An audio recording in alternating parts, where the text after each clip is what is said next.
Good morning, good afternoon, and good evening, and welcome back to the channel.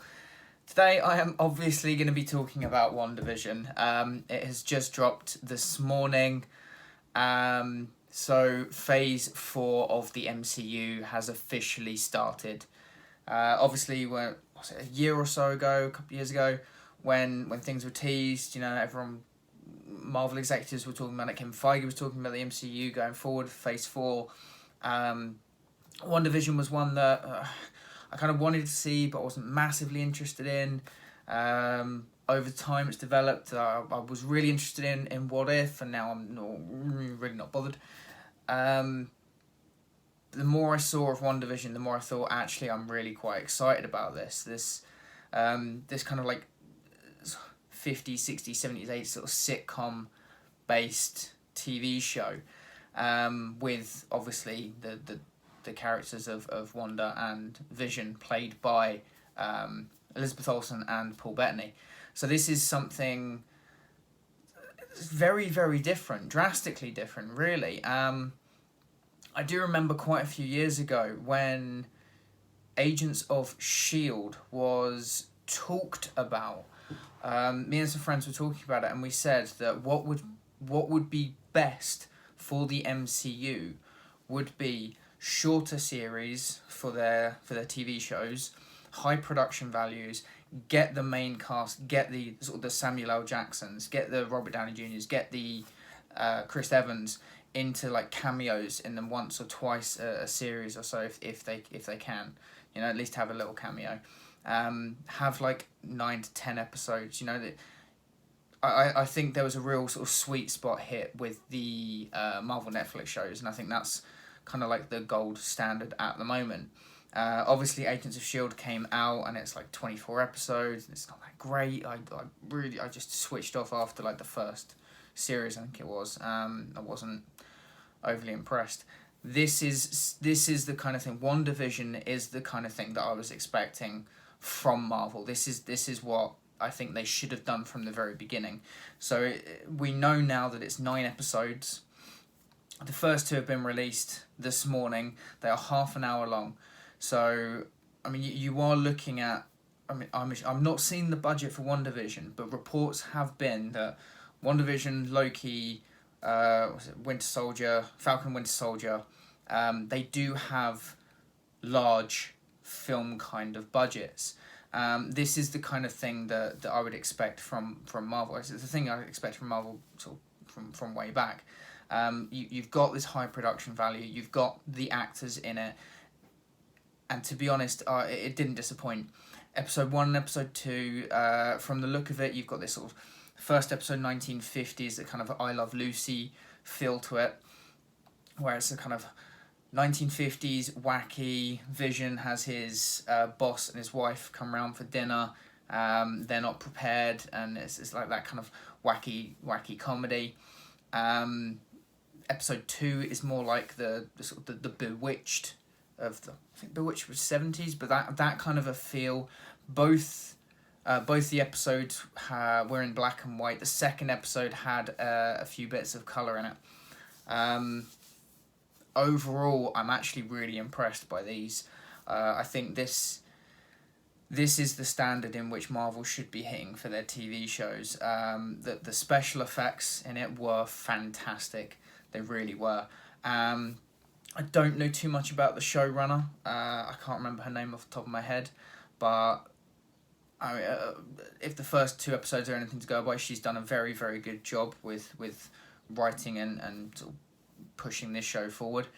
I am hoping, guys, spoiler alert if you haven't read any of your comics, I'm hoping for this to be all in Wanda's mind, that she's the one that's pushing this forward, like we had with, I think, if I remember right, it was House of M, which was a fantastic crossover event.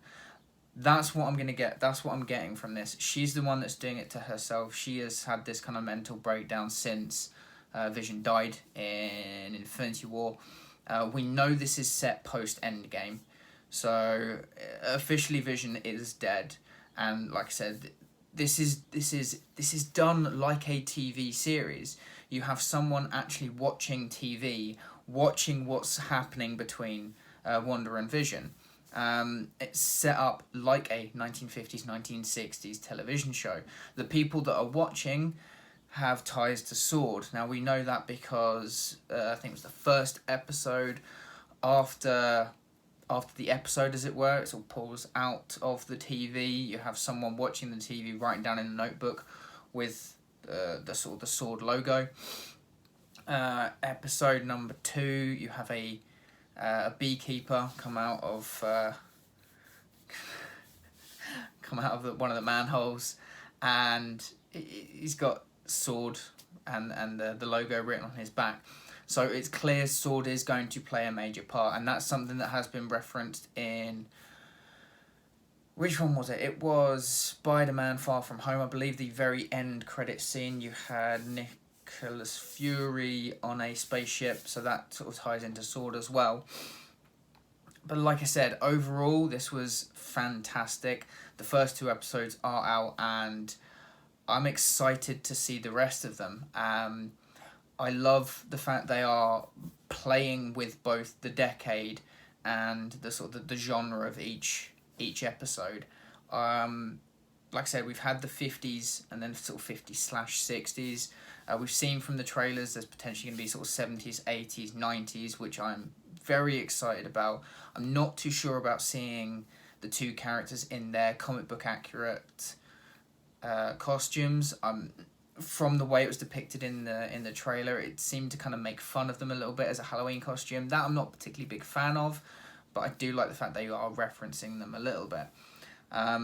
Like I said, the best part to this so far is the fact that it's got high production values. This budget is clearly there, and the special effects team and everyone has done a fantastic job of this.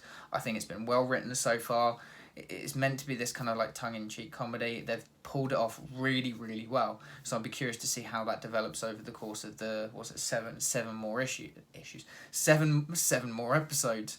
Whether it's going to develop into, it can't be cheesy all the way through. It has to change. There has to be a push forward for the story. I'm excited, I have to admit, and I'm really looking forward to episode 3. I believe they are now going to be dropping 1 per week, so I'm assuming that's going to be every Friday for the next seven weeks. But if this is the kind of thing that we're going to be getting from the Disney Plus shows, I might have to change my mind. I wasn't particularly sort of fond, I wasn't particularly bothered about them. From what I've seen of What If, I'm still not particularly, not really bothered about that one. Loki looks fantastic. Falcon and Winter Soldier, I could sort of take it or leave it. But if this is the sort of the high production value and what we're going to be expecting from those series, they could actually just grab me.